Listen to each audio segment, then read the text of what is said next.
You like my man? He turn you on? Pick out a casket and your favorite church song. Nothing makes me scared. Do you see my hands? Do they look like they're shaking to you? No. Jason was nowhere to be found for 5 days. He didn't show up for work, but his girlfriend couldn't account for his whereabouts when asked by his family. You know what's real funny? People don't see the wrong in their actions until you do the same thing to them. Now you the villain. But when Jason Bloomfield's teenage son and mother finally walked into his Fort Lauderdale shared apartment, what they found was unspeakable. Jason, dead, decomposing, shoved into a small bedroom with a couch jammed against the door. When questioned, she told one story, then another. She blamed a friend, she claimed he was cheating, but the evidence told the truth: GPS data, banking records, and digital footprints that all led back to her. She was cornered but still won't disclose what really happened. Y'all are blessed to have me. I don't give a fuck what you talking about. You are fucking blessed. This is the shocking story of Vonida Lenon, who killed her boyfriend out of jealousy and lived with his dead body for days before being caught. Hello and welcome to Twisted Crimes. Subscribe and hit the like button for more stories. This story takes us to Fort Lauderdale, Florida. Fort Lauderdale, Florida, known for its sun-drenched beaches, luxury yachts, and nightlife that draws millions of tourists each year. But behind the palm trees and ocean breeze, this city has a darker side. Violent crime, shootings, and unsolved murders have carved scars into its neighborhoods. In some parts of Broward County, residents live with the constant echo of sirens, where arguments can turn deadly in an instant, and trust can disappear just as quickly as the Florida sun. It's in this world, where beauty meets danger. Baby, you can play with your taxes, you can play with your ass, you can play with your rent, but not me. Good day, my love. Vonida Lenon, age 37, was an interesting person. Just to clear the air, I don't give a fuck about how nobody feel about me. Keep feeling it, bitch. She had a very dark side to her. She regularly goes on to post dark things. Here are numerous videos of her. You like my man? He turn you on? Pick out a casket and your favorite church song.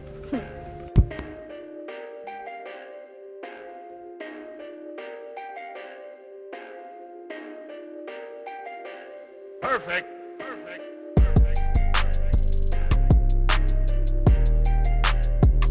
Vonida was in a relationship with Jason Bloomfield, aged 46. The problem is that she is very jealous. I just want to be held. I don't even care if it's at gunpoint, honestly, no shit. It's 3 reasons why I don't like people asking me questions. Because I like to fight, and I like to fight. Leave me. He complained about her jealousy, but she would not calm down. She let him know that it's her or nobody.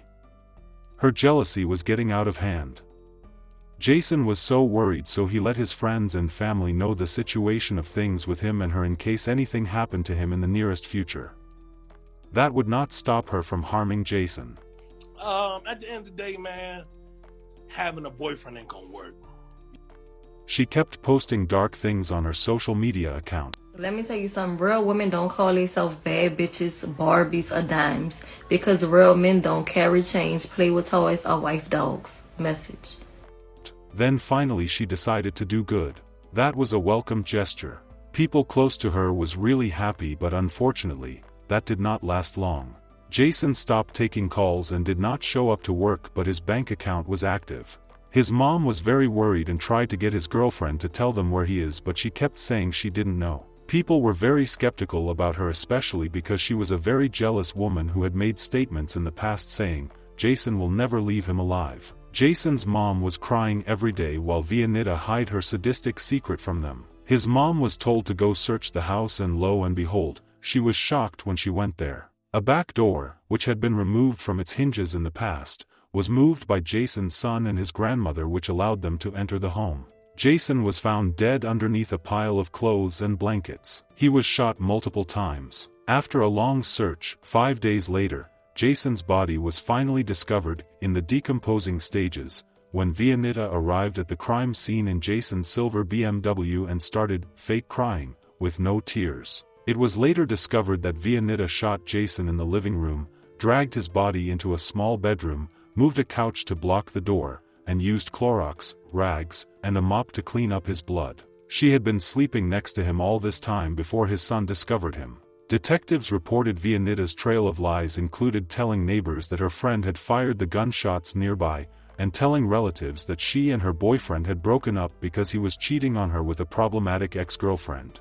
After the investigation, detectives reported that all of the evidence, including cell phone and GPS records, pointed to Vonida, who had used Jason's phone to access his bank account and complete a Zelle transfer. She tried to create an alibi by speaking to neighbors and sending text messages from Jason's cell phone after killing him. She even tried painting his death as a possible self-harming while speaking to investigators, going so far as to pull off a bout of fake crying, with no tears. Investigators said she sent various messages with Jason's phone after she killed him. "I'm with my friend from the past," Vonida allegedly wrote in a message to Jason's sister from the alleged victim's phone. "You don't remember her, the white girl in from Lee County," she said, according to police. "Me and Vita aren't working out, so she went back to her family's house and I'm single now. She can't take all the stress that's going on and the car and the living situation and having no hot water, so whatever." After killing Jason, Vonida allegedly drove his car around and used Zelle to send herself $500 from his bank account. She took to Facebook on December 11, 2024, to put up her Satan post, which reads, "God first, working, family, and living comfortably is all that's on my mind, staying focused so I stay in my lane, please stay in yours. Distractions always come up when you want and desire what every real woman dreams of, so Satan gets busy, but you gotta know when he's working so you can let God handle up on your behalf. Can't get me, but he will get God messing round with a anointed child of God *, to God be the glory and all the praises, amen." Solid as they come, they don't makem like me no mo, last of my dying breed, Detroit, Michigan, superscript 1 playa cut from a different cloth, you can't buy in STOE.